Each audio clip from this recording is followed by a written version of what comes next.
because the world's upside down right now, isn't it? Yeah. Isn't it? Yeah. Yeah. I mean, when the European Union gets the Nobel Peace Prize, the only thing more ludicrous would have been if they got the Nobel Prize for economics, right?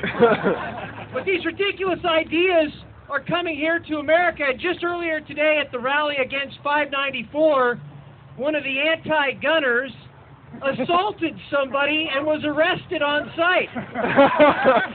Does that not highlight the ludicrous ideas that are out there right now? Yes, it does. Well, I do want to say before we start, how many veterans we got out there? Raise your hand. Let's give them a round of applause.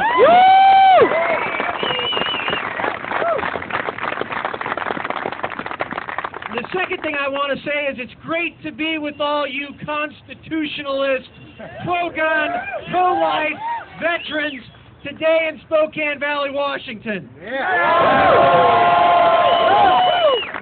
I think that covers the MIAC list. Maybe I forgot a couple things. Oh, pro-Ron Paul, too, right, Amy? Yeah. All right. I really want to thank everybody that traveled here from outside the state of Washington and from all over the state of Washington. This is what it's going to take to get our country back on the path to freedom. That's right. All of us standing together, all of us not letting government get away with being lawless and unconstitutional regardless of what form it takes. That's right.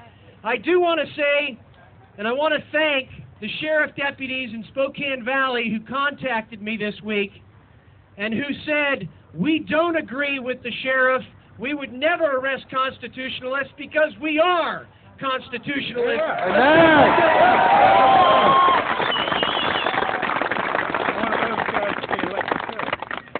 Now, our sheriff said the statement was taken out of context. There is never a context or a situation that would ever justify a statement like that. A real leader would have said, I'm sorry. But that's not what happened. There isn't any debate about this. It's a matter of right and it's a matter of wrong. It is right to support the Constitution of the United States and the rule of law, and it is wrong to threaten those that believe that you're going to hunt them down with an MRAP. Words have meaning. That's right. Words have meaning. And I have to ask the question, what training did that deputy receive to make him feel so comfortable he would say that in public in front of a Walmart? That's right. That's right. It is muscle memory. I agree with you. The sheriff wants to talk about context. Let's talk about context. The militarization of our police forces across this country is dividing this country. Yes, it is. Right. Let's talk about context. Rand Paul, 3 weeks ago, in a Senate hearing, asked the administrator of the FEMA program that's bringing these MRAPs and armored vehicles down to local law enforcement, let's not talk about these armored vehicles. Let's ask about why are you giving law enforcement bayonets? Yeah. And this guy in the Senate hearing looked at him and said, well, exactly, there is no reason that law enforcement would need a bayonet. Yeah. So we have to ask these questions because it doesn't make any sense, but it's bigger than just the equipment. May 11, 2011, this sheriff brought the Southern Poverty Law Center here to train his officers. He claimed he didn't know what was in the training, even though his picture was on the slideshow itself. But I have to say, if you bring an anti-Constitution, anti-gun group to Spokane, Washington, you need to be held accountable for that. Yeah. Let's talk about context. How about this sheriff that endorsed 2 Democrats over conservative constitutionalists, and those Democrats believe in the same things the Southern Poverty Law Center believes in? Let's talk about on October 20th of this year when our sheriff at a debate at Central Valley High School said, and I quote, I, with the stroke of a pen, can take away your rights and your life in certain circumstances. That is frightening. Hold them accountable. We have to hold them accountable. Hero. And the year before, at the same debate, he called out 2 constitutionalist candidates for city council, and thank God, by the way, both of those men won. But I'm going to submit to you today that the Southern Poverty Law Center and the sheriff that backs them is the most dangerous organization in this country. Yeah.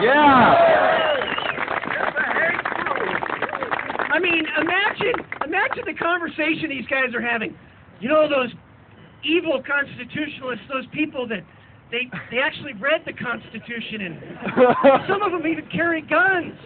I mean, that's un-American, isn't it? Yeah. I submit to you that if loving the Constitution is now terrorism, then we don't live in a free country anymore. Yeah. So to the SPLC and the anti-gunners, they don't like us not because of how we act. They don't like us because of what we believe.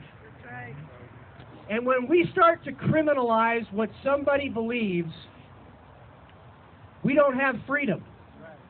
We don't have freedom. So today we stand in defiance of tyranny. We stand in defiance of those who hate the Constitution. We stand in defiance of those who would take our guns, and we say, no more. The line in the sand is here, and we are not going to back up one single inch.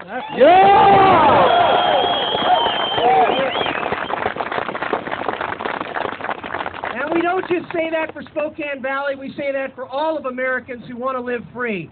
So today we call on our sheriff here in Spokane Valley to apologize to the community, to apologize to the American people, to conduct a constitutional rights class. Yes.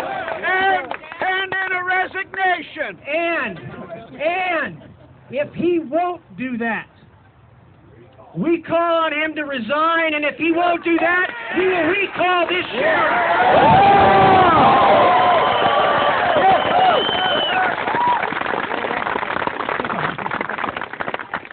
and also probably send the MRAP back home. Yeah.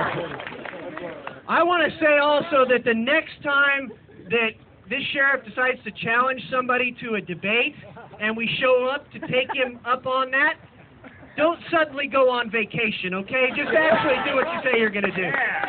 So today we reject the idea, the un-American idea of nobles and nobility, and that these guys think that they know how better we can live our lives, and instead we embrace the idea that we should be God-fearing, self-reliant, freedom-loving Americans.